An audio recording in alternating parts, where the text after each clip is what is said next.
All right, so this is our first meeting in January. I mean, in 2021. We do have two new members, Sue Tanner and Krista are joining us. Krista, how do you pronounce your last name? It's Yankee, like with a Y sound. Got it. Okay. Um, Happy that you guys can start on such short notice. I know we just told you at the beginning of January you've been appointed to the committee, so looking forward to working with you. We're kind of informal, but we do put out an agenda, and I asked members if there's anything they want to add to the agenda or take off the agenda. So are there any changes or corrections to the agenda for the meeting? All right, and then we do have, I had sent out draft minutes from our December meeting. Were there any changes to the minutes that anybody wanted to make? All right, very good. Amy, Yes. I was having trouble unmuting quick enough, Okay. but at some point I have some feedback that I'd like to share with the committee as a result of our senior meetings on Sundays or Zoom meetings. Some Okay. feedback I've gotten. Tell you what, let's under items of business, I'll add, in fact, I'll just add something called other business. We have that in a lot of other meetings, and that's where individual members can just bring up random unagenda items. So Sue, if that's okay, I'll add that to the agenda. And we're also joined by Lynne Galadner, who's the communication consultant working with the city. Lynn, we have two new members, Sue Tanner and Krista Yankee are joining us today. Nice to meet you. Nice to meet you. And also joining us is Kevin Strauss, who is going to give us a demonstration of the GoGov app. We've been looking, the committee's been looking at apps for residents to be able to conduct city business and get information easier than going to their phone, opening up their browser app, putting in the Huntington Woods website URL, and then conducting or getting the information that they want. So we're taking a look at apps. So Kevin, I'm going to turn it over to you and have you explain how your app works. Okay, great. Thanks so much. And it's nice to meet everyone. I appreciate you taking some time just so I can gauge my clock here. About how much time were we thinking, Linda? Well, we have a member leaving at 8, so if you could like wrap it up in like 15, 20 minutes maybe, Perfect. and then we could have some time to discuss before she leaves. Lovely. That works fantastically. Let me share the screen. I think it's going to be this guy. There we go. All right. So yeah, as Linda mentioned, we're going to be going through. So here at GoGov, we have really, I think, two products that are going to be of interest based on the kind of scope of work as I understand it. And they kind of dovetail together. One of them is what we call our citizen request management solution. And that has three main components to it. Two of them citizen facing, one by way of a city branded mobile app. The other is going to be a little piece that gets plugged into your website. And then the third piece of that would be staff facing, which is some software for the staff when these requests and different interactions are received to better track and manage the work. So we're going to be going through those pieces at a high level. And then the other thing that might be of interest is off of that same citizen app, we have a citizen communication module, which would allow you to draft up all sorts of different communications. For example, right now we're seeing a lot of people send out COVID-19 updates, different vaccination information updates, road closures, public events, should those ever come back at some point, and things of that nature. And the communications module allows us to draft up a message and push it out to any user that has the app on their device, as well as to go ahead and send it via email, push to Facebook, and push to Twitter, should you have them available. So those are the things that we're going to tour through here at a high level. And it really all starts with the app. And the app is definitely the most popular part of the software. It's a branded app, meaning that we're going to produce a Huntington Woods app. So you'll get to name it. And that name that you give it is what people will actually search for in the Apple App Store and in the Google Play Store. So you might call it like My HW, HW Go, whatever it is that you want to give it. And that branding is what we'll hopefully mention over and over, and it will reside with people. And once they download it on their device, they'll have a couple of different things they can do with it. One is seek out useful city information on their own. So these buttons here are called applets, and these are just different pieces of information, and it's really a supplement or augmenting of the website. And this could be anything from like groups of commonly used phone numbers that people should access, to a listing, you know, perhaps of important people, whether it's some department heads within the administration, or a listing of mayor and council people with like a little name, picture, and bio or phone number, to things like, you know, easily accessible, you know, look at your Facebook page. In addition to some of these types of widgets, you can also take any page of your website and kind of call it out and highlight it. And I'll give you an example. Over the last, you know, I guess like, what has it been, almost a year now, since COVID started, we saw a lot of this COVID-19 button popping up where people use the little germ icon. And this is really just pointing me to the place on the website where the COVID feed is located. But you can see it opens and looks and feels like it really belongs here inside the app.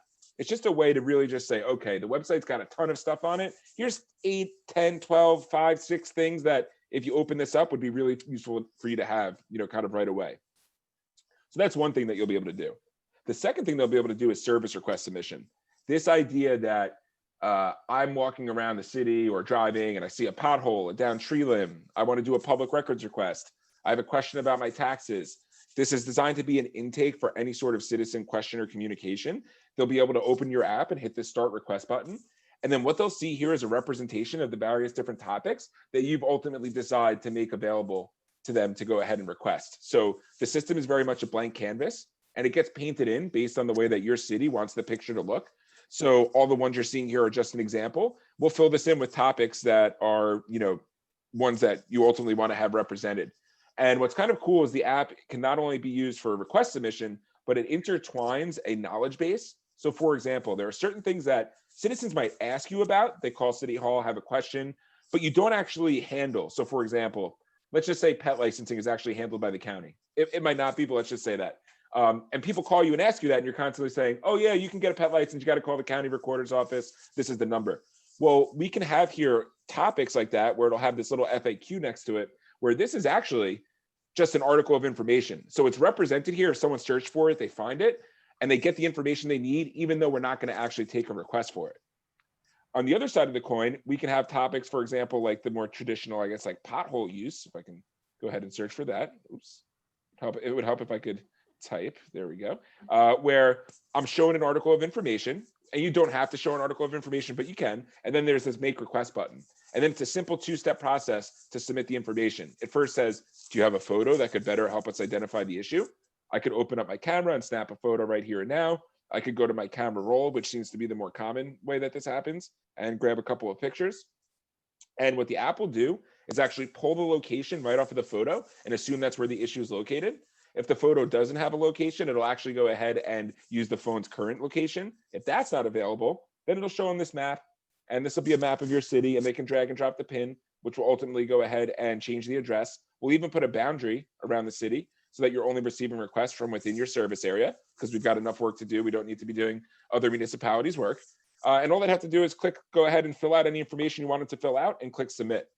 And in terms of what information you ask them for, that's ultimately up to you and varies on a per topic basis. So what I ask someone to tell me for a pothole is different than what I might ask them to tell me for a graffiti, which is different than what I might ask them to tell me for a housing extension request, and so on and so forth. So I might say, you know, please fix this and answer this little question here and go ahead and click submit. And now I've submitted this request. It gives me a tracking number, but I don't really need that, because here in the app, there's a track request button, where as a citizen, I can proactively come see all the different things that I've interacted with you guys on. Some are open, some are closed, some are scheduled. They're all different statuses. I can, you know, see the resolution if it had one. Any back and forth that I had with you is listed here. So it's just an easy, proactive way for me to kind of go ahead and seek these things out. Okay, let's put a pin in that pothole request submission for just a sec. The second citizen-facing piece is going to be the web portal. So right here on your website, you have this how do I might add a button here that says submit request, or maybe on the left here, put it front and center, submit service request. By the way, I see you have your FAQs. We could take those and roll those into that knowledge base, you know, if you want, and we can maybe use this button here. And when you click on it, it's going to still load your web page, but here in the middle, you're going to find something that looks like this. So this is another customer we work with, and this piece is an iframe. It's just a one-time insert by whoever manages your website, and it mirrors all the categories and topics for the articles of information and request submission that we saw inside the app, with the idea being that, look, we want to get a lot of app users, but people are still going to make their way to your website. And if they do, we want them to get that same experience that the app users got. So I could like search through here for articles of information. So if I search the word dog, I get a pet registration article that it shows me with a link to a part of the city site where they have the form. I could also go ahead and make a service request, and I get kind of similar functionality where we'll have the map with the city bounds around it. I can, start typing in the address and it's going to go ahead and autofill. I could drag and drop the pin, which will go ahead and adjust the address, and then fill in my questions, add any attachments, and click submit. So literally the exact functionality that we had inside the app as it relates to service requests, just duplicated here for the website. Now, the part that makes this kind of streamlined on the staff side is that based on the type of issue that was reported, we have a corresponding assignment rule, meaning in kind of like a shorter way to say it, to the citizen, you're telling them, look, based on the issue you submit, it's actually sent directly to the department that fixes or handles that kinds of issue. So a pothole goes to the folks in Public Works, a public records request goes to your city clerk, and so on and so forth. And as a staff member, there's some tools for them to help kind of automate, managing the work. Well, they'll get an email that says, hey, you've been assigned this new request, and it tells them the kind of email and a little snippet of where it's located and shows them the photos, and ultimately includes a link that allows them to access the staff-facing software. And the staff-facing software is completely browser-based, so there's nothing installed locally. It's all in the cloud. You can use Google Chrome or Safari or Firefox. And the idea is there's a bunch of tools in here to make it easy for staff to track and manage the work. And a normal demonstration would go about an hour, so I'm not going to go into all of the details. If anyone wants to sidebar on this another day, I'd be happy to set up a presentation to go through the staff part in more detail. But a couple of highlights would be, number one, we can go ahead and easily see, like, for example, Amy's view, she'll see all the different issues that are received at the city. So code enforcement ones, public works ones, public records ones. But as a worker or a staff member in that department, I'm only seeing my slice of the pie.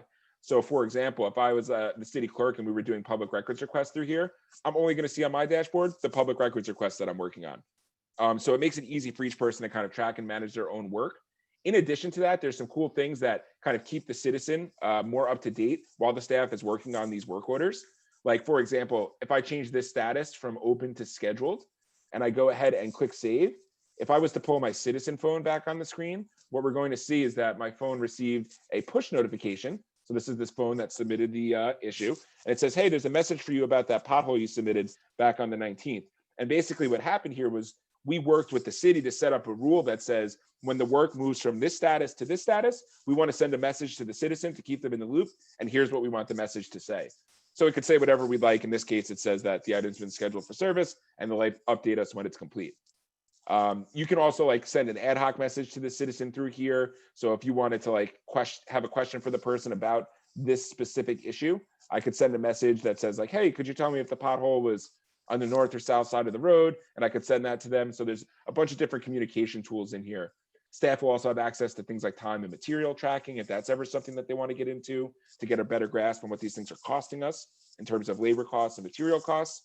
And then ultimately, kind of keeping this high level, when the issue gets closed out, there's going to be a reason closed that's entered, and we can can these reason closed so we have a really consistent customer service experience. And when this gets closed out, now on the staff side, it's off of their work plate. Citizen gets an automated email or push notification that tells them the issue they submitted about the pothole has been closed. And if they go ahead and open this up, they'll see a big green check mark with the resolution with the text underneath it, big green tag telling me it's closed. And that kind of loop is essentially finished now. So at a high level, that's kind of what we're doing here with the request side. I did mention to you a citizen communication tool. So let me get this document opened up real quick. Here you'd have access to this communication tab, and you can draft up and send out all sorts of different messages. You can even create these different subscription groups. So basically areas of content for citizens to say, oh, I'm interested in city news and events, or I'm only interested in weather warnings, or whatever it happens to be, so that when you're sending content, it can be a little more pointed. And then you can just easily in here draft a message. So let's say we're doing a road closure message. The first thing I've got here is a headline. I'm going to say road closure, expect delays.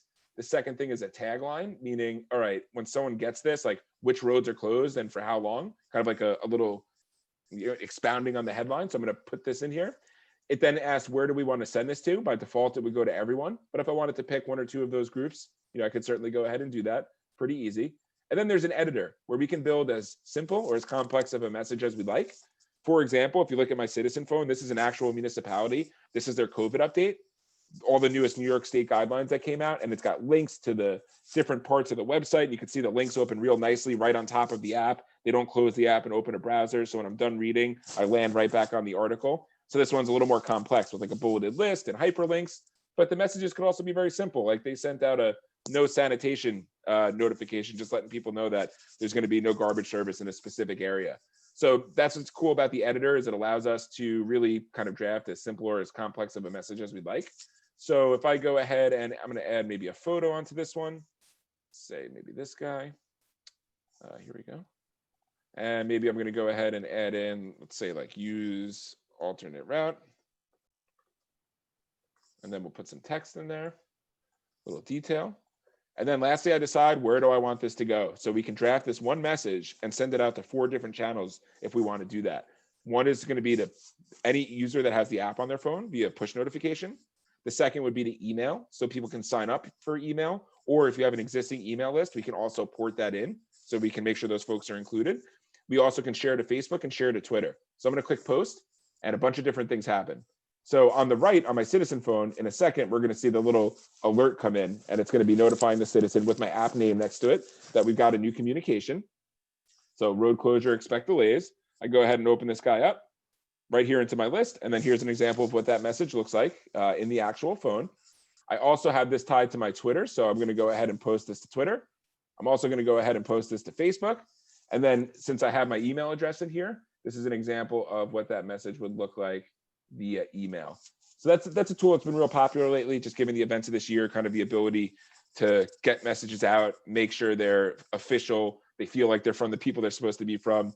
Definitely important. And I know we're short on time. The last thing I would say, the other thing that is really beneficial about this entire system is the reporting aspect. Now that we put everything under one roof, Amy will be able to come in and say, how many requests did we receive last month? What kind were they? How many, just in general, how many things came in? How many did we close out? What's our current backlog? Which requests are those? What departments are they in? How long did they take us to close? So we're going to get really detailed reporting now, which will give us insight into maybe areas where we need to spend more money, areas where we need to allocate more resources. At a minimum, what we see it do is it really highlights the great work that most municipal staffs are doing. Like we find when people come to us from not using anything, it's hard for them to quantify what they do actually do all the time. And people tend to only focus on what's not being done. So it's really nice with the metrics to be able to show all the different things that are being fixed and worked on all the time. In addition to that, what we can do is run something specific. Like I have one here called potholes closed this year. So I'm going to go switch this to last year. And any report can not only be exported to Excel, it could be saved and scheduled. It could be delivered to my inbox at a desired frequency. And then the thing some people really like is we can actually even plot it on a map. So if we wanted to say, what are all our roads and streets issues that we've received this year and where are they located physically throughout the municipality? These are the types of things that you'll have access to. Any questions? On the push notification, can you narrow the area that gets notification, or it's just one of those categories? Right now, it's just one of those categories. So like what we have some folks doing is like they've like made a couple of groups for some of the districts, and then they'll send out district specific messages to that subscription list. But I can tell you that's an enhancement that is being discussed currently, is some sort of like geo-targeting. Okay. Yeah. Kevin, with cities that have rolled this out, do they still intake requests over the phone or in person or whatever ways they were doing it before? And then how do they mesh that with requests coming in from the app? Sure, great question. The answer is absolutely. So if anyone comes on here and tells you you won't get phone calls anymore, they're definitely not being truthful. Phone will never stop ringing. And we have some tools that actually make it easier to enter requests from over the phone. And ideally, this would be the same way you enter things at the counter. And again, we want everything to come in here. Like this is a citizen interaction tracking tool. So even like you could have a topic called general question.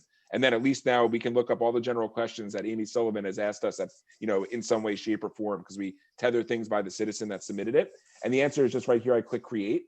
And let's say you called and you said, yeah, this is John Greenson, and I want to report a bark dog that won't stop barking. I can actually type in a little piece of the last name. I'm going to type in Green and tab out, and it'll do a lookup and find me all of the similar names to that we've ever interacted with.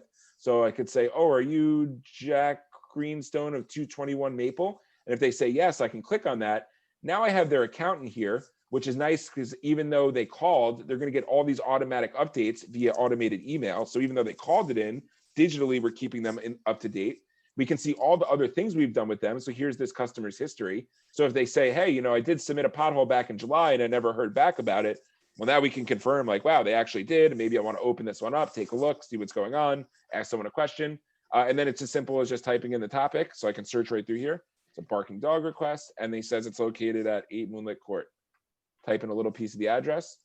Dog won't stop barking. And that's how we would go ahead and take a phone call. And now that's in there. And we try to keep that going. So same for phone calls, same for walking to the counter. We also have something called email to request. So if y'all have like a, you know, info@Huntington Woods type of email alias, we can forward that to the system. And any email sent to there will actually be entered into the system as a ticket assigned a specific topic, and then can be worked digitally. So Chris, to like answer your question long-windedly, we want to work to get everything in the system. We try to give you some tools to make sure we could do that. You can also, by the way, have internal request types. So we have some, that means these are for staff eyes only. So other customers use this for facilities management. We have folks that do IT ticketing through here. Any process that you have at the city that would benefit from some sort of centralization where we can see what work is outstanding, what work's being completed, and who it's assigned to, is something we could configure this to do. Thank you. Sure. Kevin, thank you for your presentation. This is Shara, and I apologize if I may have missed this. A quick question is around integration with like events calendars and push notifications. So this is a city that does a lot of programming, whether it's for seniors or people who have children, a lot of different kinds of programming. And one of the things we're looking for is the ability to integrate calendar, whether it's registrations or ability to see our calendar and to be reminded of events and that sort of thing. Can you speak a little bit to that? Sure. So currently the way that would work, all right. So one of the reasons that we don't have a calendar applet at the moment, one of the reasons we don't is what we found is that an overwhelming majority of people are hosting a calendar function on their website. And the idea of keeping two different calendars in two different places seems to be something that a lot of folks are not interested in. So more often what we see folks do is, since this already lives on their website, what they'll do is, I think this customer has it, for example. Yep. So you notice they have a button called City Events, and it's got a calendar icon. It's pretty clear. And when I click on it, to the app users, it looks and feels like this is like an event, you know, applet here inside the app. And what this is really is just pointing me to the page of the site that has their event calendar where they're already posting all this information. So for the most part, what we find ourselves doing is mirroring those things in here.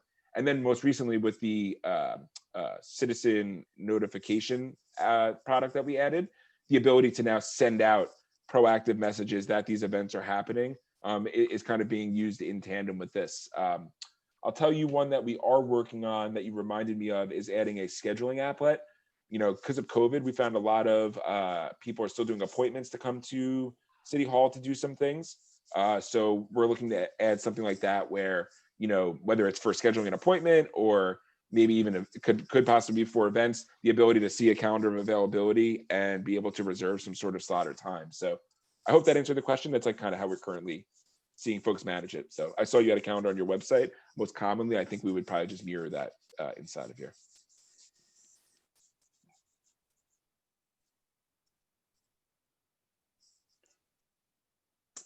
All right, any other questions?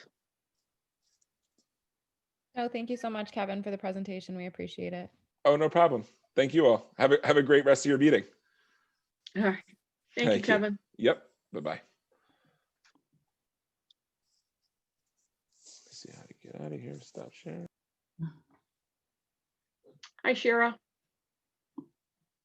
Hi there, everybody. Happy New Year. Happy you. New Year. All right.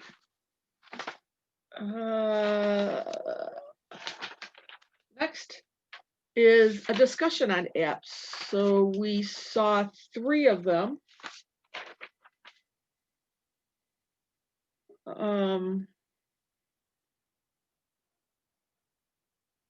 Amy, kind of- can I propose something because we have new members who would Yes. not, who've only seen probably this last one, Yes, but not the first 2, that we table the discussion or find a way to talk about it after everybody's had a chance to see at least some highlights from the 3. At least for me, I feel like I would be weighing in on something where some of our new committee members haven't had an opportunity to really see the range of what's available here.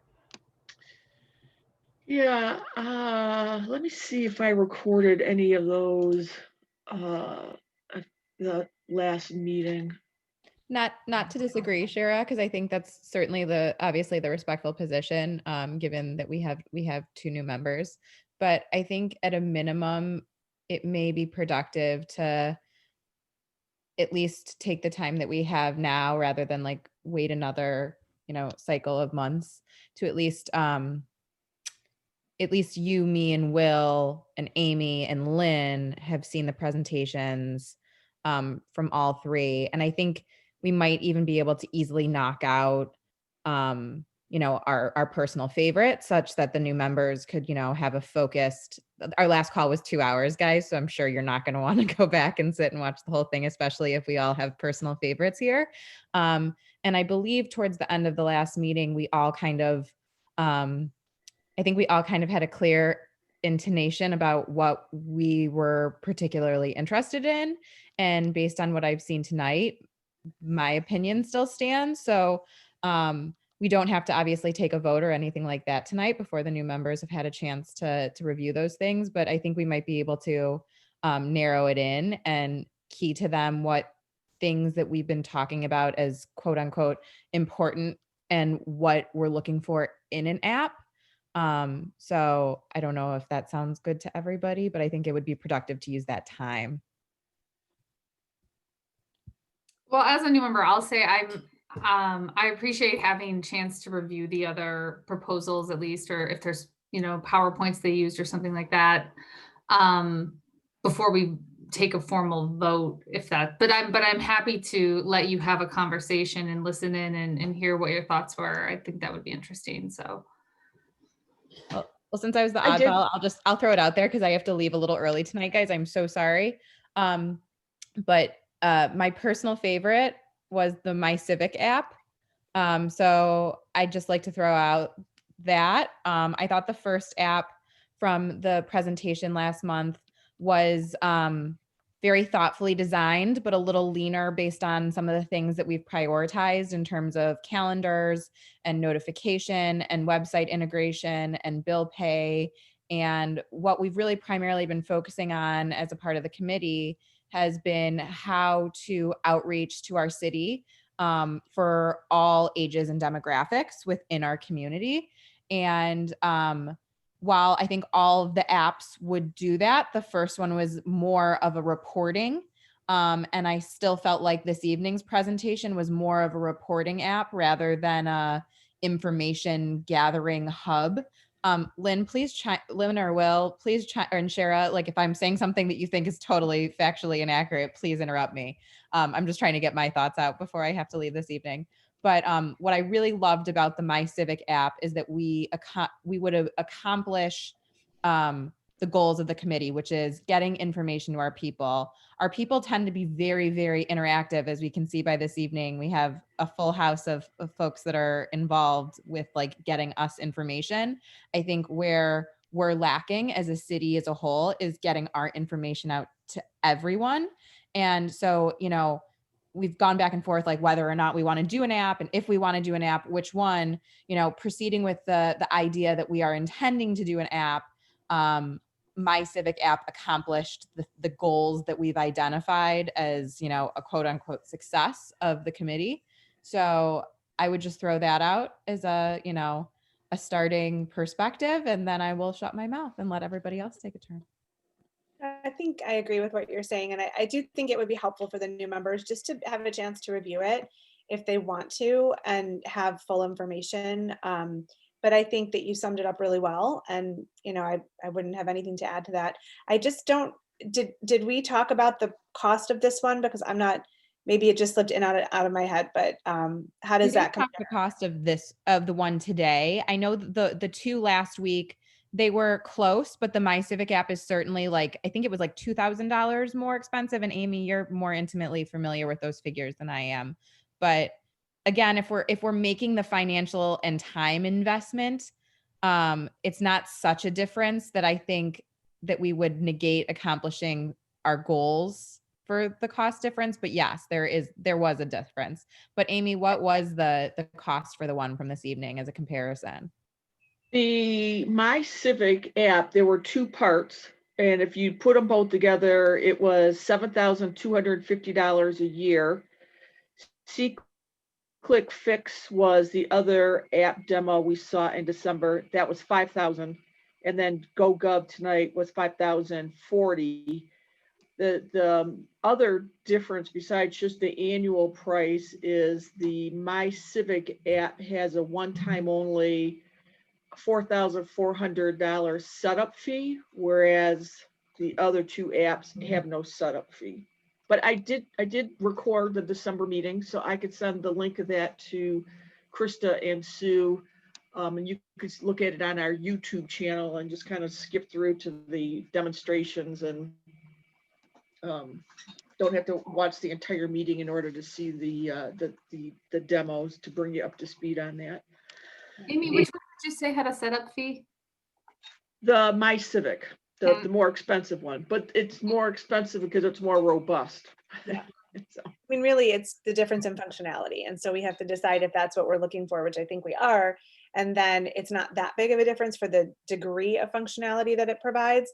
But if we think that that's over the top and we don't really need all of that, then, you know, these other two options, I mean, I think I like today's better than the other one from the last time, but if we were going for less functionality, but that's the big difference. My Civic do that. Tonight's app didn't seem to do. So it was pretty extensive. I had watched the presentation. Yeah. The primary difference between My Click Fix and the presentation tonight versus My Civic is there's a lot of barriers to the app, which we've all gone back and forth on in terms of like getting folks to download it, what's the utility of it, and primarily like how does it disseminate information to us. And so My Click Fix and this Go Government app are more intended for folks to report. And our city does a really good job of taking information in. Amy and her colleagues are really good at getting feedback from the, you know, folks in the community. But what we're missing as a community is really that bridge tool for folks to get information back. The trope that we hear a lot, and it's why we have Lynne here, it's why we have a more robust, you know, committee now, is how do we get information out to folks of totally different demographics. And so what My Civic app did is it's very thoughtfully designed based on what each city needs and what we're looking to do. It integrates calendar notifications. It puts it in your calendar. It sets reminders. It can text you. So yes, there's still the challenge that we're going to have of getting folks to download an app. And, you know, I think we've all kind of been chewing on this long enough that I think we're far enough down the path that we're all in on an app. It's just a matter of we got to find one that works for us. And so there is a bigger investment on My Civic app, but, and I'm sorry, Chris, I don't remember exactly everything, but I remember it was far more communicative to the end user versus just being a receptacle for the user to report issues and ask questions. It was certainly much more robust. And Will and Lynn and Amy, I'm sorry, I'm speaking a lot. No, that's okay. I mean, I've wanted to sort of hang back because I'm here more in a professional capacity than a resident capacity. I mean, to be totally devil's advocate, just to throw it out there, I know that we're on the path of getting an app, but I do question, you know, the volume of use that it will see. Like, who will be using it? Are they people who already are communicative with the city and are finding their ways, or will this be a wonderful tool for people who haven't had that option? And we can't really know that.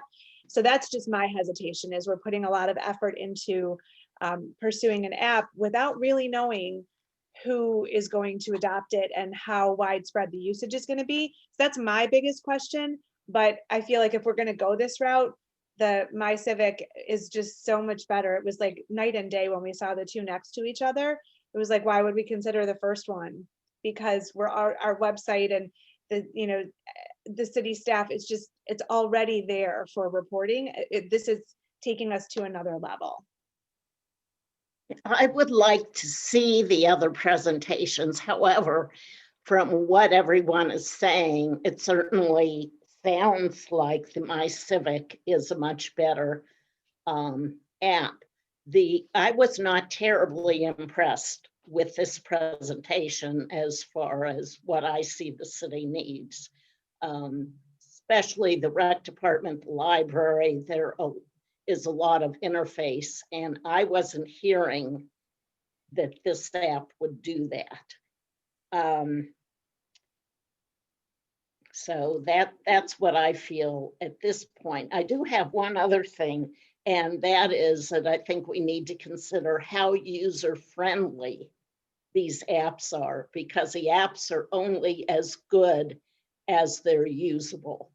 And so I don't know if you got that idea from any of the presentations, but if we want to engage the community and they're not user-friendly, it doesn't matter how good the app is, it's not going to work. Yeah, and I would agree with so my sense is that the first and the third app actually don't actually solve the problem that we set out a few months ago to address, which was more about proactive communication and less about 311 solving problems like reporting to city agencies or city offices. And so the first and the third app are, has been said and underscored really very much in that 311 like report a problem kind of vein. That's why I asked the question that I did tonight, because I know that the calendar functionality and the interface around potentially paying bills or registrations, et cetera, is something that we've talked about as a desire. I also agree with the point that going back to the broader question about like how much do we actually understand about who our residents are and what who would use an app. I think we want to be really, like eyes wide open about who in our city would use an app in the first place. And so what segment of our neighbors population are we actually reaching with an app? And given that, is it still something that is worthwhile, regardless of the cost, assuming that it's something that we could find a way in the city to pay for? Does it capture, if you will, does it reach enough of the people that we're trying to reach in the city? And for the people, just thinking about inclusion here, for the people that we don't believe that this app will reach, whether it's about people who would just never download an app, might not be smartphone users, we've talked about this over time, what then do we do to really address the information need among our neighbors who would not use an app, knowing that it's not going to reach everyone? So Shira, I think that's a good point. And I'd like to, I'm obviously pro app, right? I'm pro app, I'm pro My Civic app. I'm not hiding the ball here. But from our communication survey, and I can't, if somebody has it pulled up, I could dig through it. But didn't we have a substantial amount of folks that said they were interested in something like that? And that's what took us really down that, that I actually have this open because I was getting ready for my first meeting here, and there were 308 people who replied, and I guess 5 more. So you had 313 respondents, and it was 37% of those were advocating for an app. So you're looking at like 100 people. Well, and so the reason why I bring that up, and that was the point I was going to make, is, we didn't have a strong, it wasn't that it was a strong number of folks, but we didn't have a strong number of participants in the survey, which I think is a reflection of the demographic of the community. The fact that it is not as high as I would expect it means what I'm curious about our questionnaire was which demographic of our community responded, and are we totally missing another, like, was the questionnaire flawed in and of itself? Because the people that are checking and looking these emails and responding to these questionnaires, are we not like, what sections of the population are we hitting? Is there any way to tell of the folks that responded, like what groups, and are we missing any groups? Because like, I can speak for myself, you know, as a mom of young children, like if there was an app where I could do everything for the city, I would use it every single day. And so I'll admit, I'm not proud of this. I'm on the communications committee. I didn't even see the email with the survey, and I didn't complete the survey because I'm juggling too much, right? It's a pandemic and I have 2 little kids that drive me crazy. I love them. Glad they're sleeping. But I think part of the problem, it's like chicken or the egg. Like, we did this survey with the best of intentions. We're going down this path of the app with the best of intentions, but there's the ultimate problem that we're trying to solve as a committee, we can't solve by, you know, what we do for one group might not be good for another. We have to come up with perhaps multiple solutions, knowing that one solution is not going to solve it for the across the board group. An app might work for the demographic of folks with young children and that are very active in registering for like summer communities. Whereas, you know, somebody like my father-in-law and mother-in-law, they may not log onto the app. My father-in-law might actually. He's really involved in that respect. My mother-in-law, she's not downloading an app. She barely knows how to FaceTime me on her iPhone. But that's where I feel like our job is not to necessarily say the app is going to solve it for everyone. The app's not going to solve it for everyone. The app is going to solve it for a select number of people. And do we have data, I guess? I feel like I'm rambling, in terms of what the demographic of responders were, so such that we could see, like, we can break it out that way. I hate to be so scientific, but Says that there was 42% were 65 or older. So you've obviously asked that question, and you could take the you know, extrapolate it out. Yeah, of who wanted an app. So, and that's kind of what that's where I'm going with this. Like, I think there was a critical flaw in the survey of the demographic of folks that would be using the app in terms of responders, is what I guess I'm trying to point out. So Amy, do we know any more specific demographic information about survey respondents?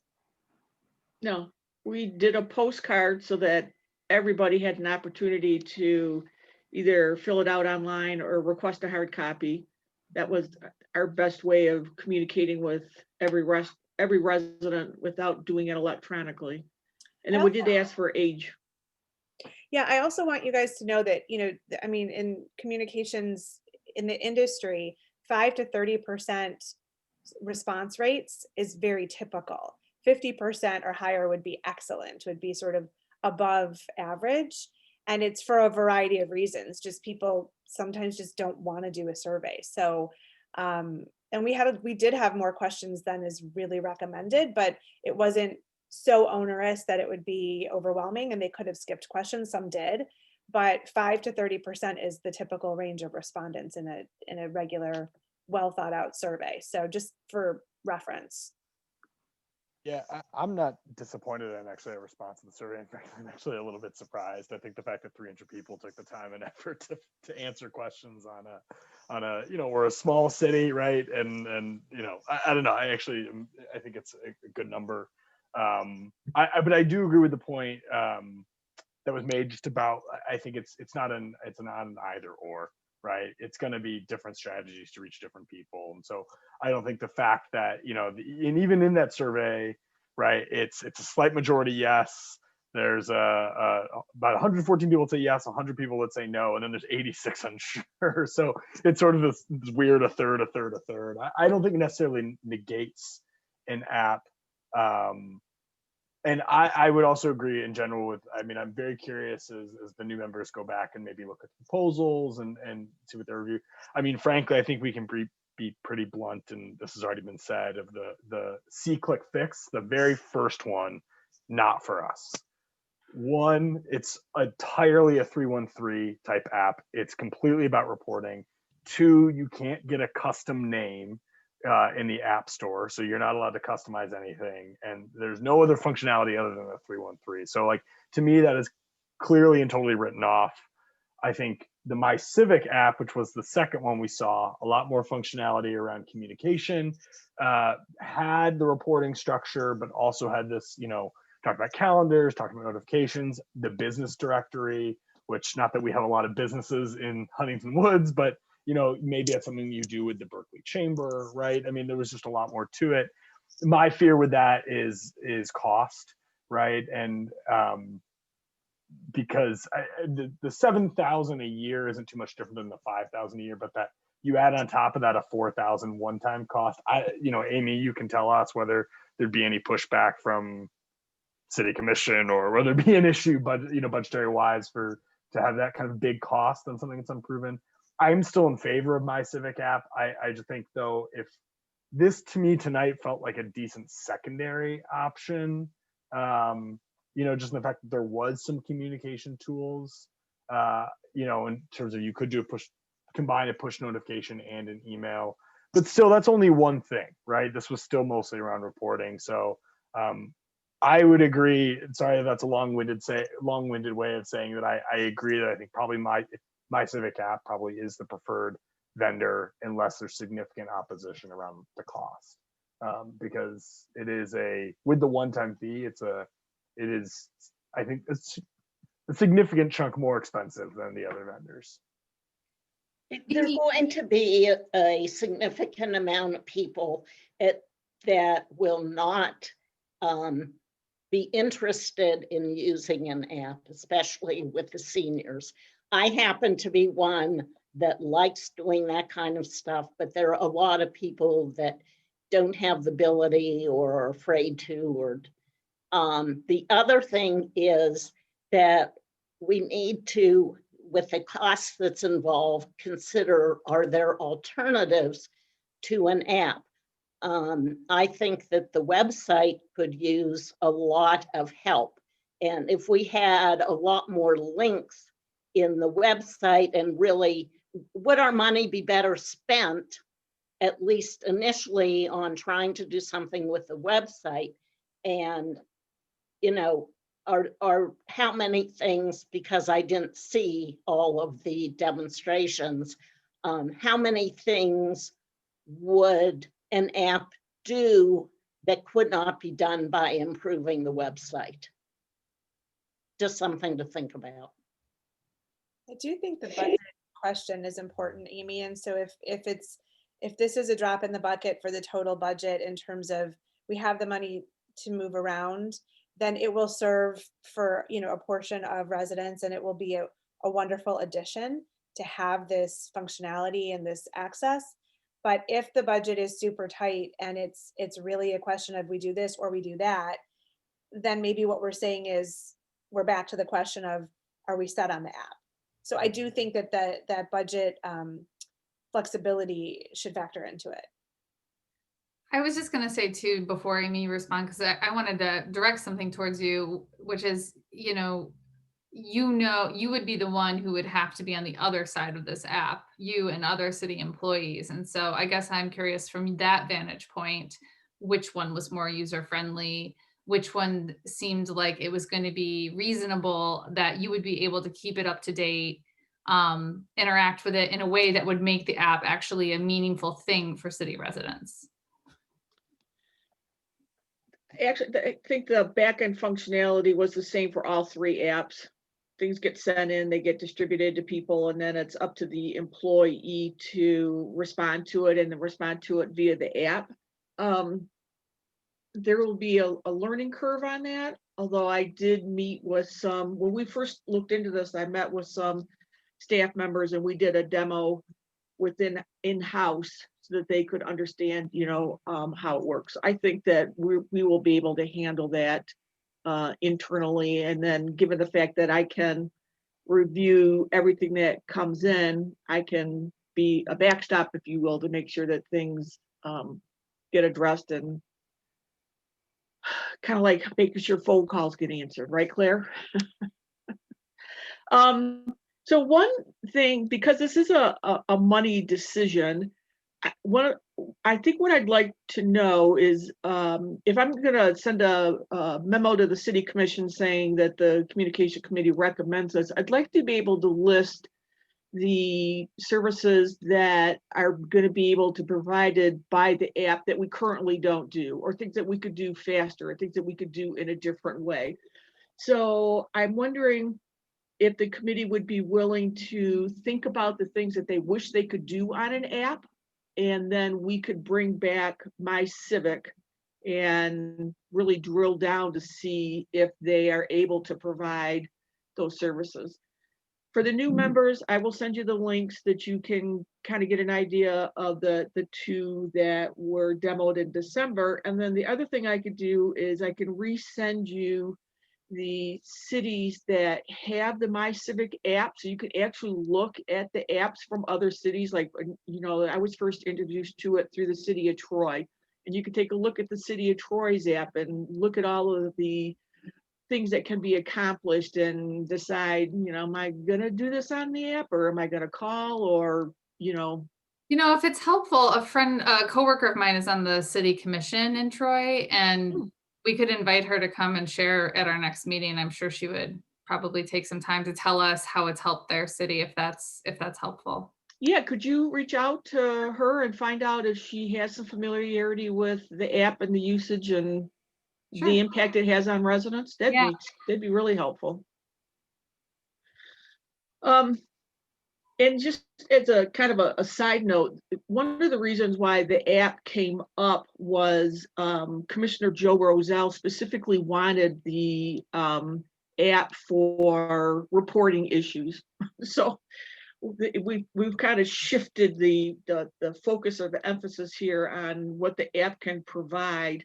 I think we still need to look at the reporting part of it. But also the functionality and being able to, I think really the committee wants residents to be able to do business with the city via an app rather than get a call back and try to conduct business, you know, over the phone or in person. Amy, I understand that this has been a charge of of our committee to consider an app and make a recommendation.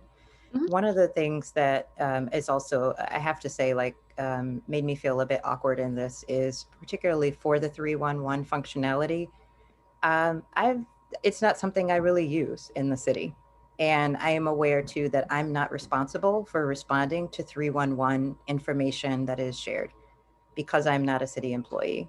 And so I say that because I wonder if before we make a final recommendation, if this is also a point where we pause and share at least where we're leaning, which sounds like the second, My Civic, and share that with some of the city employees who are more likely to actually have to respond to the request. And so that whenever we go forward, assuming we move to a recommendation, we're actually making it in combination with some of our public employees and this committee. And so we have, you know, both the 311 capabilities as well as the more, in this case, resident driven needs for the subset of the population we believe we would reach with an app, and we could, you know, do that together. One of the things we didn't explore with My Civic is the way that they presented it was you could do the standalone 311 reporting app, or you could do the more comprehensive app, which included the 311. I wonder if we could break the 311 out, just do the functionality part of it, and then that brings the cost down dramatically, both at the annual cost and the setup fee. And then the 311 could be introduced at a later time if, you know, we think that the whole world has gone to apps and nobody answers the phone anymore, like when you call your bank and nobody answers the phone. That would be something I could explore with them before we meet next time. Amy? Yes. You asked that. I did? I think so. And if I recall, he said you can separate off the the communication piece, Oh, but he not did. the 311 piece. okay, I may be wrong, but I think that did come up. all right. I So think I you're asked right. that. Mhm. I think you're right as well. Okay. I would also say that, just my personal opinion, I think that having the 311 functionality is nice to have and is a good addition. And also, whether it gets used a lot, I don't know, but I think it's a good sell early on in trying to give sort of the buy-in about the app, right? It's like a very concretely understood, this is a perk, this is a value that you as a resident now have. So that's one of the reasons why I think, again, See Click Fix wasn't for us, because it was 311 only. It was a Right. standalone 311. My Civic app had the dual functionality that gave us 311, but also still gave us some additional items. And again, this being tonight's presentation being I think a little more diluted version of that, but also at a cheaper price. Okay. Well, thank you for reminding me what I didn't remember. Guess that's why we record the meetings, right? All right. Sorry, Amy, can I just say Yep. one more thing? Again, just not to, money is a limited resource in any capacity whatsoever. So I don't mean to pretend like we have infinite dollars to play with. But again, just on this point of like, I don't think it's an either or, right? I think it's probably, someone brought up the website. I think it is both probably doing some sort of an app that has functionality and getting people to adopt to it. And then also, I definitely think streamlining the website menu and making that mobile friendly is another key priority. I think it's probably having both of those things. I mean, right? Troy has an app. Troy also probably does work on their website. I mean, again, these are things that I think municipalities are doing that we probably need to follow. So I don't necessarily think it's an either or choice. If you were going to prioritize those, we already have a website and anyone can get to it on their phone. And if that was a more mobile friendly website that was more streamlined, I mean, you might eliminate the need for an app, So I'm open-minded still. I haven't seen the other presentation. If we were to choose between an app or making the website better, I would say, let's make the website better.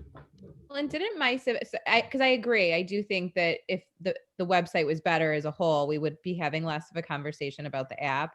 But I thought part of the My Civic app piece was that they would help or could assist with streamlining both the website with the app. So you really this is the impression that I got. Maybe we could clear that up, but it kind of knocked both of those issues out. But again, maybe that I believe that's what I heard, but guys, I'm so sorry. I'm going to be very rude. I have to sign off early.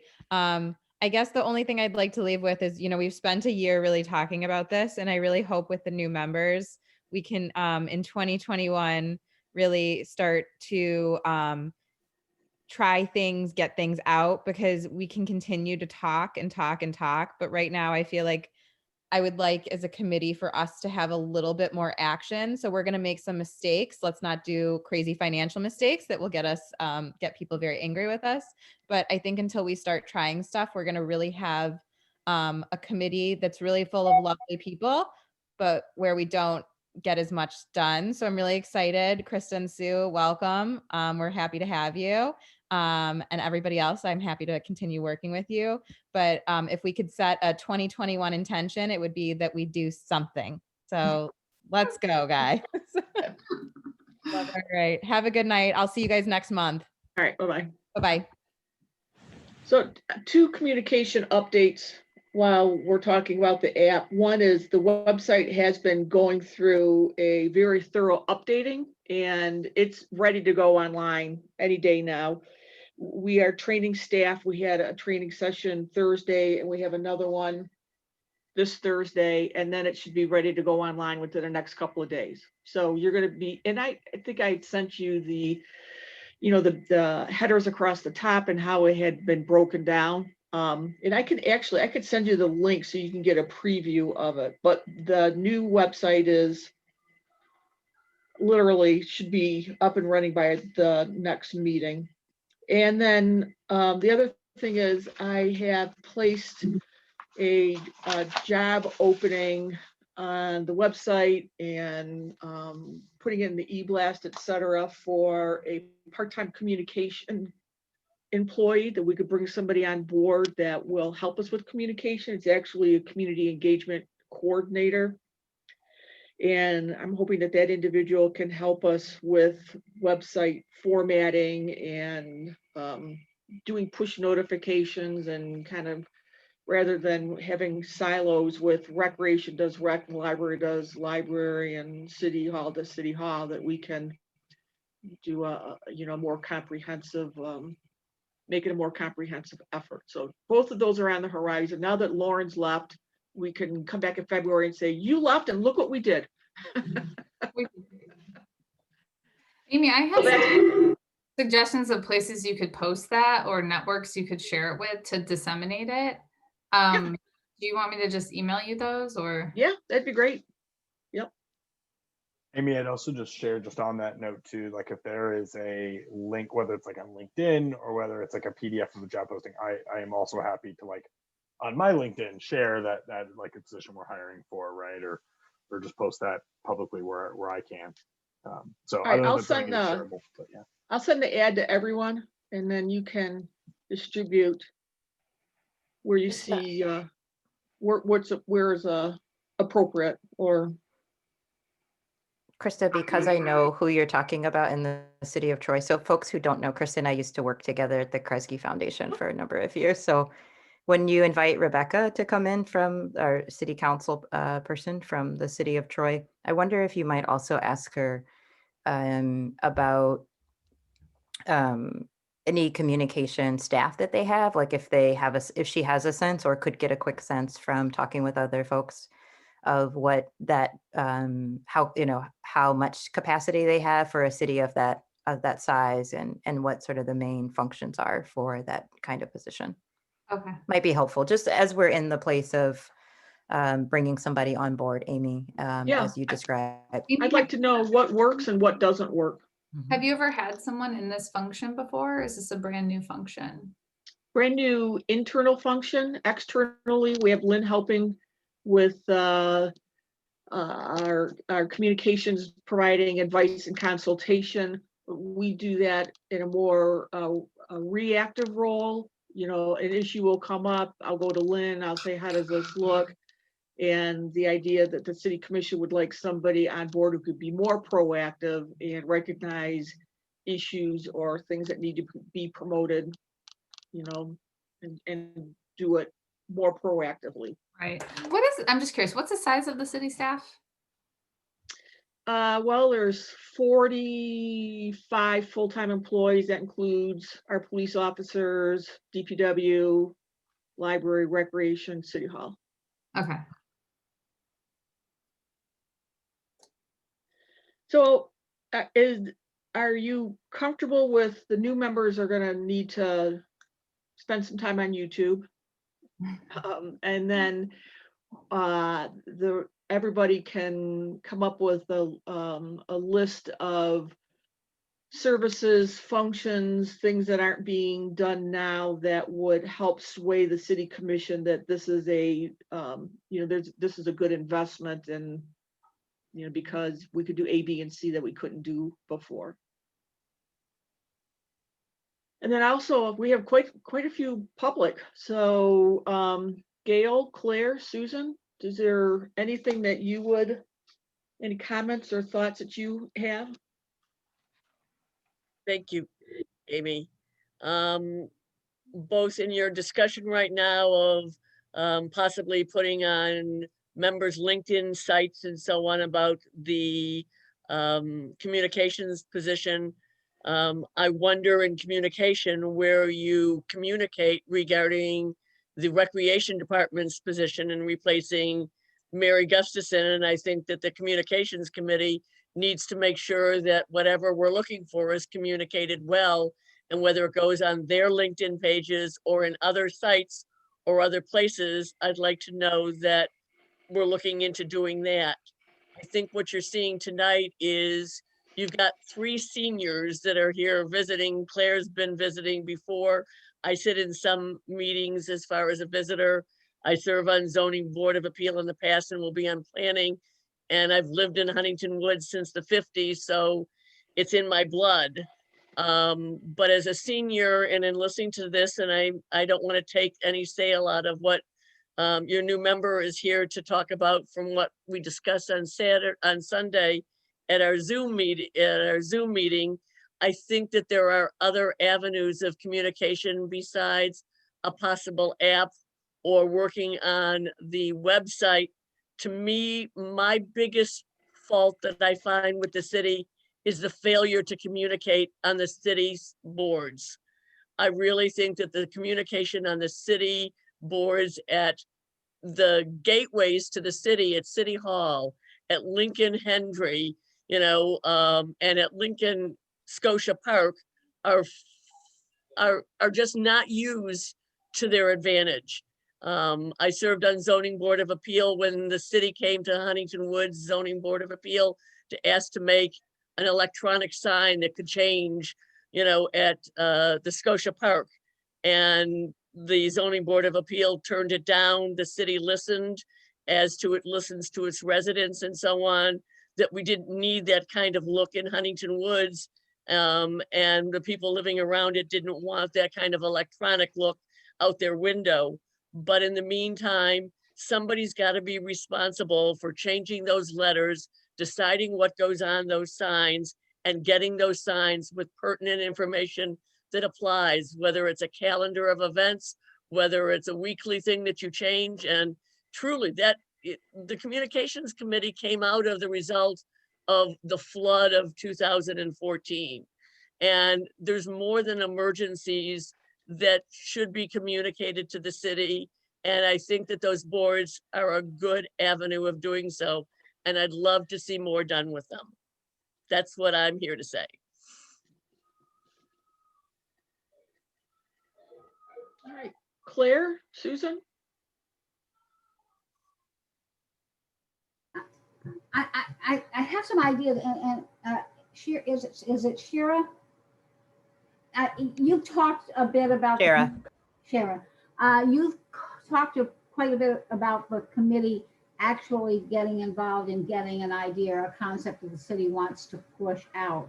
And I would like at some point to come back to that. I've got something fomenting that may be needed to be communicated to the community as a whole. And that might give this committee an opportunity to see how we can function best to get an idea out to the community that is critical for the community's well-being. It isn't, it may not look like a major thing, but in some ways it is. And so just keep that in mind, that I may have a project for the communication committee that will really test the kinds of mechanisms that we have available right now, and where we see, and it may help us see the gaps in getting information out. Stay tuned. All right, Susan? Yes, stay tuned. The only thing I was going to say was, this is my first time listening in, and it's very interesting. It was overwhelming with all of the tech. And it seems that, I know technology is the way of the world now, but I'm hoping, I don't want to pass any kind of judgment. I just hope that the committee would be open, and it's already been expressed, to other forms of communication, because there are a lot of people out there who are not going to access things technologically. I love the idea of the boards, by the way, that Gail brought up. Especially for really pertinent information. Personally, I don't think it detracts from the community, and if anything, it only informs. So that's all I have to say. I just wanted to hear what everybody's input is. Amy, am I allowed to ask a question to both committee members and public? Is that like, I don't want to ruin it. Informal, yeah. I know some, yeah, I don't want to like break away from a part of the agenda. I mean this out of genuine curiosity, or I don't mean it's not sarcastically in any way. So I think we've talked about some digital platforms, right? That where we can increase communication out, and I know clearly from the survey and clearly just from talking to people around town, Hometown Herald, right, is a vital part of communication. what are not, I think also, Gail, the point you make about signs, you know, making sure they're updated and what are the messages that go on those signs, something I had never even, that had not triggered in my brain, but I think that's very important. I'm just curious, what other non-digital, other than the Hometown Herald, other non-digital platforms you'd like to see either invested in more, or things that we should be launching other than like a hard copy newspaper like the Hometown Herald? Is it more mail block, like flyers and mailboxes? And so throwing that out to everyone on the call. Well, I think that the 60s crowd, as well as the Hometown Herald, need to be in paper for seniors. I mean, what it's done for the rest of the community is one thing, but you cannot, there's not a way to know which seniors are not going to access something digitally. So I think that's critical. That I know during COVID, a lot has gone digital, and I'm not sure what the intent is permanently. I do know that in December, when there was the holiday luncheon for the seniors, they ended up printing copies of the Hometown Herald and distributing it to the seniors who attended that. And as much as I do everything digitally, I'm still old school in some ways.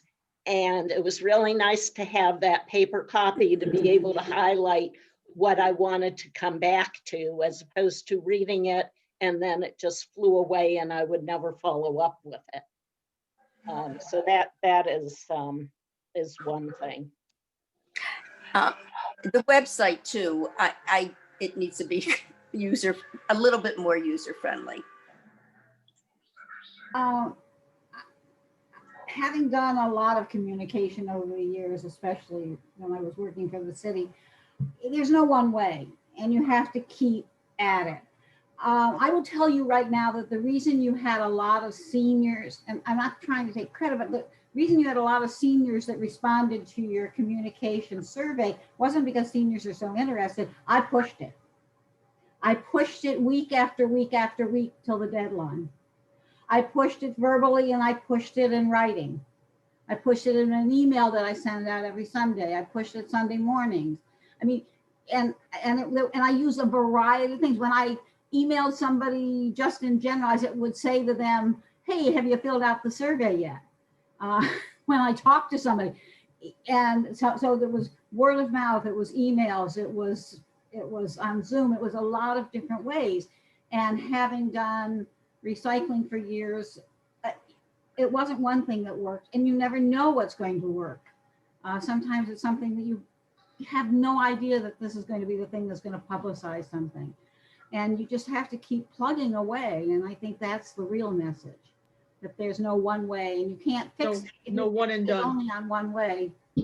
Yeah, Claire, your point about the being proactive, I'm hearing and taking, and I would say, like, for me, that's a +1. I mean, my demographic is different in the city, but coming here, I mean, part of why I wanted to be on the communications committee in the first place is it wasn't until I joined the committee that I even knew we had a city email, right? There are all these things that I didn't know moving here, that lots of people live here, like close to their other extended family members and across generations. I did not know that I moved into a community where, like, word of mouth is how a lot of homes get sold and how a lot of things get handed down, and how people know that this is when you sign up for the fruit camp lottery. And this is how you find out about the heyday thing in the fall and donut sale or whatever. Like, I didn't know about this stuff for the longest time because, one, I am not from multi-generations and extended family in this city. And I want to be welcome here, and I need to be included here. And so I am in particularly attuned to the multiple ways that people come to really fully be included here, whether the people are seniors or newcomers from other places, whatever, however people find their way. to Huntington Woods. And so the point about proactive communication and really hearing who the different segments are of our neighbors, I think is a really important one. And I think we'll probably need to, I know that we will need to keep asking ourselves for whether it's an app, the website, whatever, the Hometown Herald and paper and print or web or whatever the form, who's included, who have we missed? I think those are really important questions for us to hold as we continue to move in whatever our work is, to ask who do we think we're reaching, who have we missed, who else might we have missed, right? In this particular form, mode of communication, messaging, and what else could we do? What else is possible? Shira, you brought up something interesting when you mentioned newcomers, because as well as being a senior, I am still, I would say, a newcomer to the community. I've been here just short of 2 years. And I moved to Michigan for the first time. So it's not like I even lived in the general area. And you're mentioning that just made me think of something that I've thought about many times before. And that is something that I think would be great for newcomers, is like a welcome wagon kind of thing, where something is done, someone from the community or a group of people will go and introduce themselves to someone new, maybe bringing a welcome basket, but certainly sharing information. The way I learned about this community was from the 60s coffee. I saw it on one of these boards that Gail and Susan were talking about. It was listed in front of the rec center, and I kept walking by there and seeing that. And I said, oh, I think I'm going to go to that. And it was through that group that I have become involved in the community. So I think that just goes to show you that you never know what it is that is going to attract someone. And it is important to do all different types of things. Something else I'd like to bring up is that the library has some really good programs. They have Canopy, they have digital access to books. This stuff is all great, but you need to know how to use it. And our staff needs to, I think,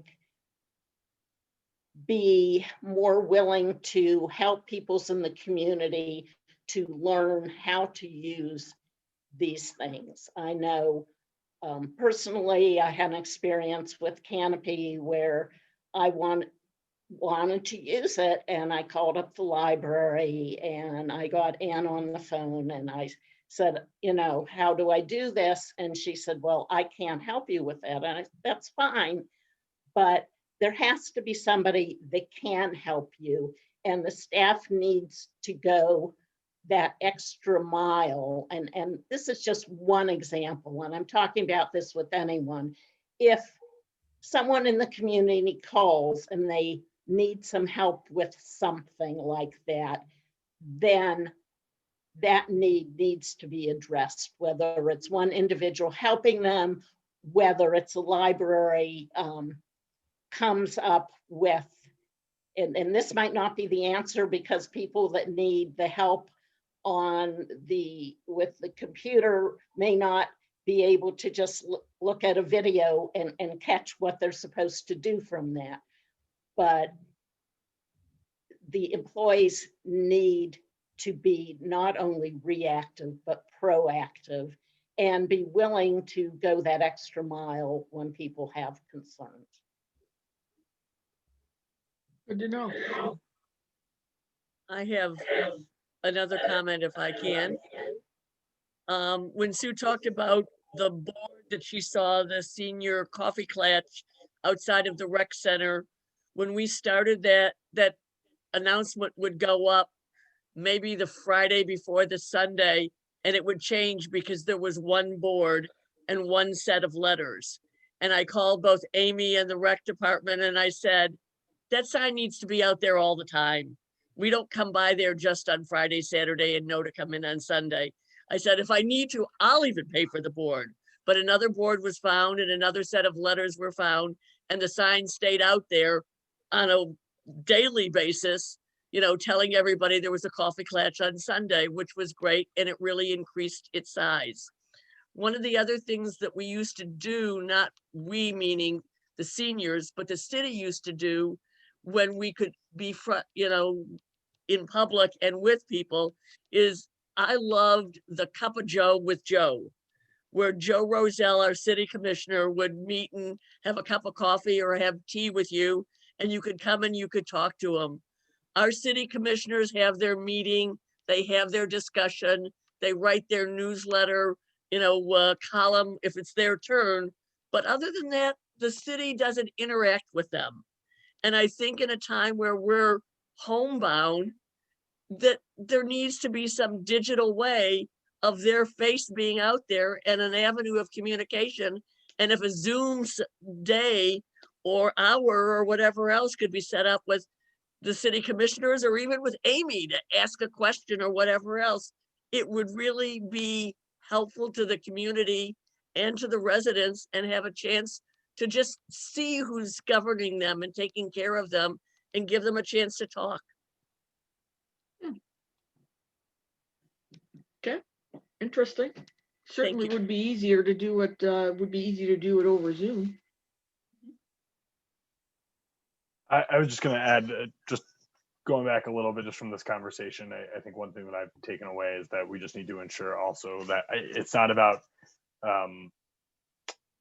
it's just about mirroring, right? I think whatever would go on a app, like also needs to then be reflected on the website, which then also needs to make sure that it goes to the Hometown Herald. I mean, Claire, you brought up this point, right? It's not just one thing, it's all the things, and ensuring that we're mirroring communication across all the platforms that we invest in. So, and not that was ever a discussion about getting rid of any of those platforms, but I think, again, just sort of about the intentionality that communication, important information is mirrored across all of those platforms.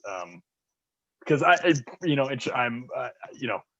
for me, if something, it's funny, this is just if something's on paper, it's almost like it's not real to me, which is, I know, very opposite of the way so many people operate. So like, for me, it's very real if it's an email, if I see it on a website, but if I get a newsletter, it's nothing to me. But that is not the case for, clearly from the survey, from the comments. So just mirroring those is very important. Repetition. Amy, can I just say one thing very quickly? And Amy and I've talked about this a little. Any of these platforms are only as good as getting the information on the site. The websites, I can't wait for a new website, and I wrote this one that it's not very good. But anyway, as an employee, I had trouble getting information to get it on, and I had a lot of other things to do. We're getting a communication person.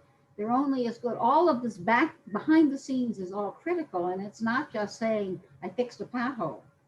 It's making sure that the calendar is up to date. So when somebody goes to the website, they can click on that and actually see what's going on. So unless we have a real sense, in my opinion, unless we have a real sense that the back end of it's going to be taken care of, nothing's more frustrating than going to an app and not getting current information or response. So. Hopefully that's where maybe this coordinator is helpful on the day-to-day front of that, right? And maybe being a central source across all city departments in sort of taking that information and dispersing it. But going back to the app and to piggyback a little bit on what Claire just said, is that I think it's really important to get buy-in from the staff, because if the city decides to invest in this app or at any app and the staff does not buy into it, it's not going to work. So I think it's critical to get feedback from the staff and make sure it's something that you can get their buy-in on and that they actually will use and keep updated information on it.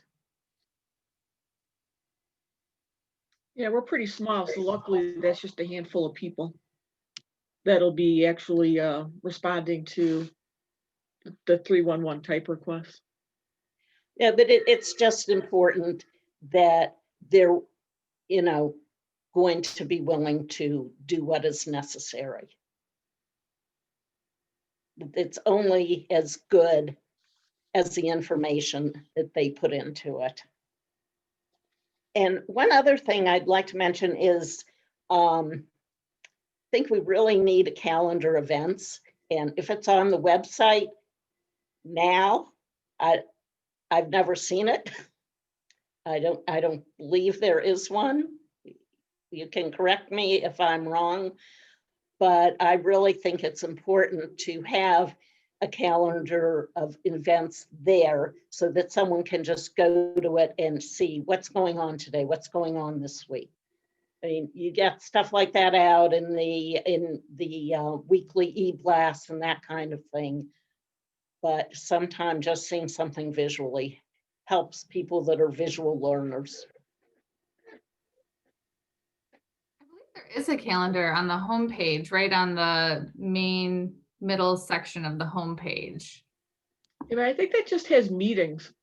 If I'm Is that- hearing Sue right, it doesn't have, like heyday, that So type if you of thing. click on master calendar, that only gives you official commission meetings and committee meetings. And Right. it doesn't tell you there's a swim meet and there's Right. a basketball game and all the other things.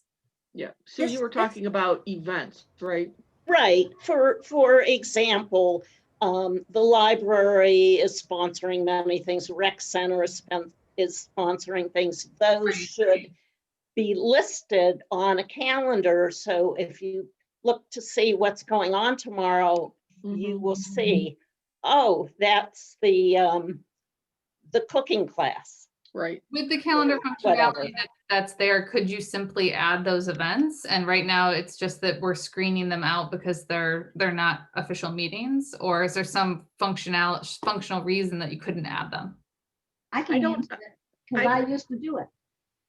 Everything can be added, and I used to add it. My biggest problem is back to the question of what goes on behind. I couldn't get the information from the department in a timely fashion. Right. And I was not full-time being able to do that. I had a lot of other things that I was doing. So by the time I got the information, I was having trouble getting the stuff in before it was out of date. Well, that's a classic organizational communication problem that exists at almost every organization with in-house communications. And right now you're operating without an in-house communications person who can be the person, the squeaky wheel, who's going around and asking people to update them. Just one word on that position is like, if that person is situated in City Hall or in whatever, he or she or they is positioned here. I just think you want to make it very clear to that person and to everyone in the city that like they're welcome at your meeting, they're welcome, they're really going to be moving around the city, and that their job is to really go and find out what's going on and start to find some ways to build that connectivity where they're hearing about things with enough time to then promote them. But that will be a process. Yeah, we want to smash the silos.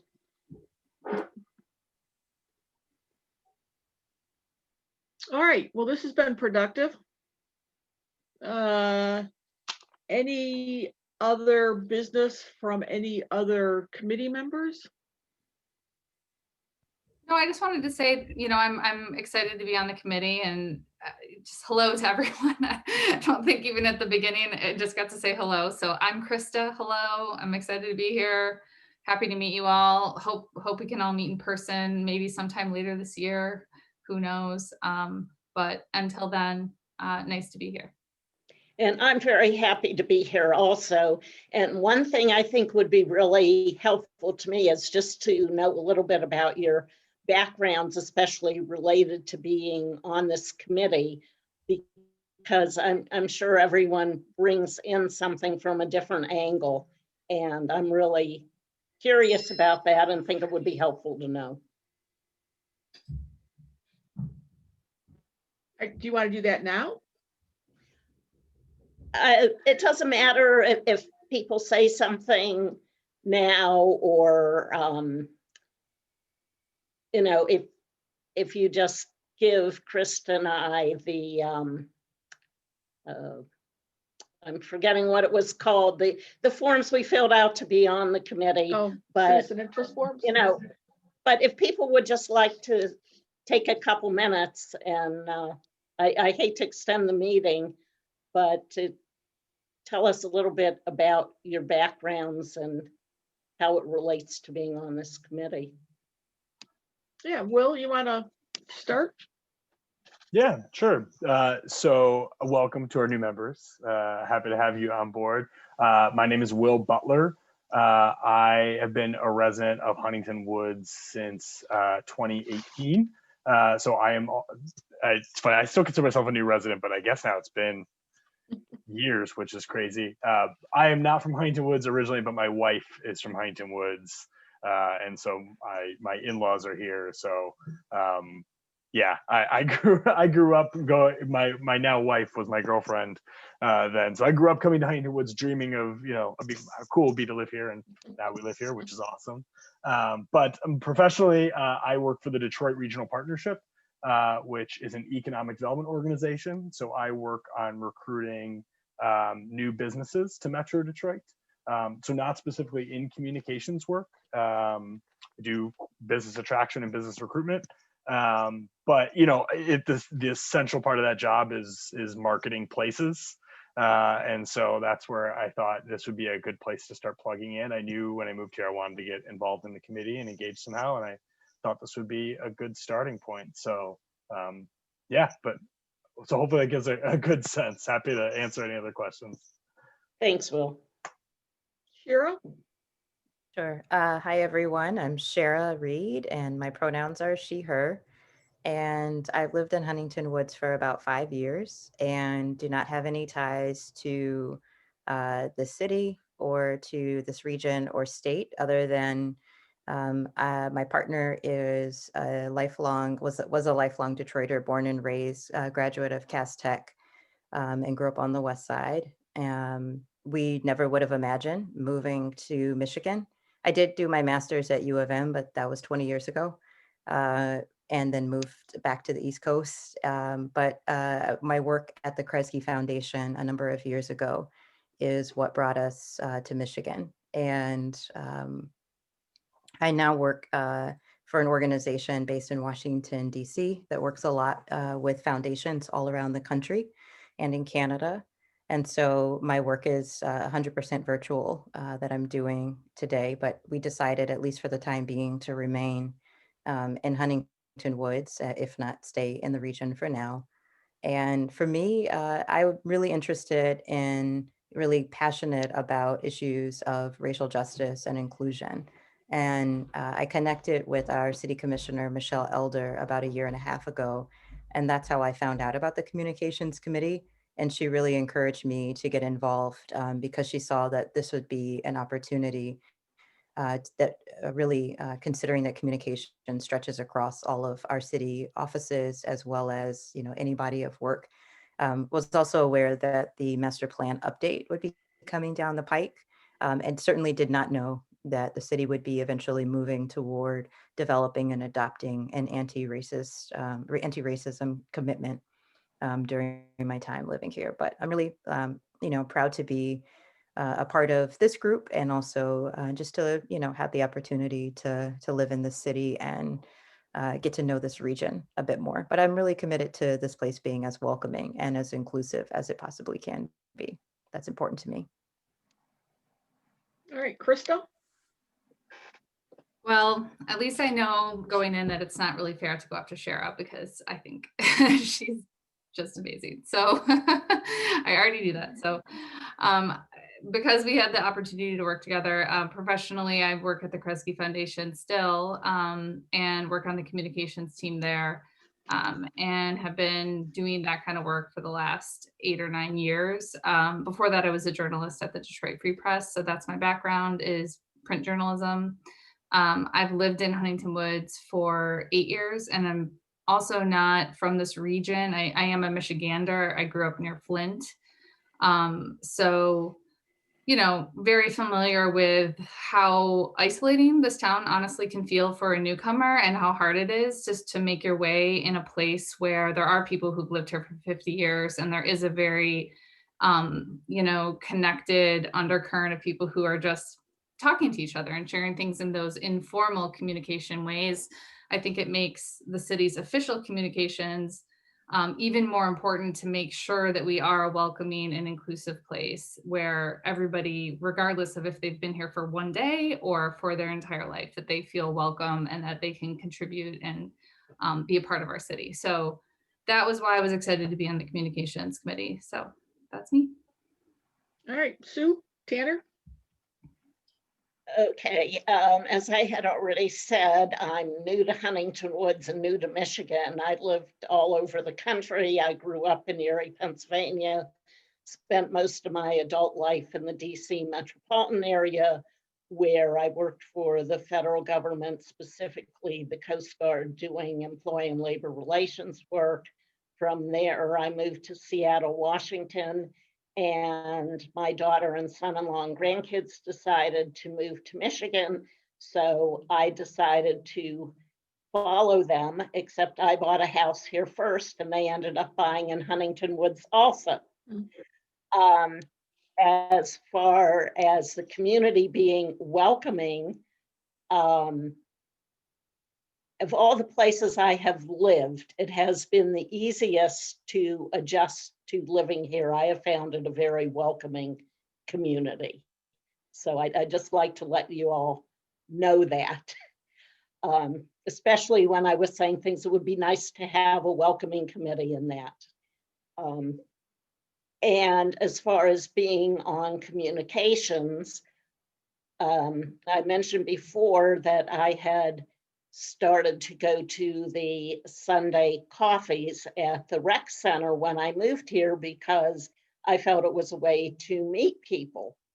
And when the pandemic hit and we were no longer meeting, I felt very isolated and I didn't like that idea. And I instituted the Sunday Zoom group for 60 plus at that point because I saw a need for it. And initially I thought, well, I would just fit in with being on a senior committee, but actually the more I thought about it with the things that interest me, I think communications is a much better fit for me. And if I see a need for something, I just kind of jump in. All right, and last, let's hear from Lynn. Okay. So I'm Lynne Galadner. I've lived in Huntington Woods now for 7 years, I think, 7 or 8. And I did not grow up here. My husband actually is from Washington, DC. I grew up in Farmington Hills, but I lived in New York and Washington for a while when I was a journalist after going to the University of Michigan, and then moved back to Michigan and worked as a journalist for a long time. And I've been in marketing and public relations for the past 14 years. I own a company, and that's how I've been working with the city for the past 3 years as its communications consultant. And ironically, I grew up in a neighborhood in Farmington Hills where it was very connected. It was maybe a little bigger than here, but not that much bigger. And a lot of people I grew up with have migrated to Huntington Woods. So finding the same type of family atmosphere that we had in our neighborhood, which is funny. But yeah, I'm thrilled to work with the city. It's been a pleasure to work with Amy and the committee, and there's a lot to do. I'd like to say thank you to everyone for sharing.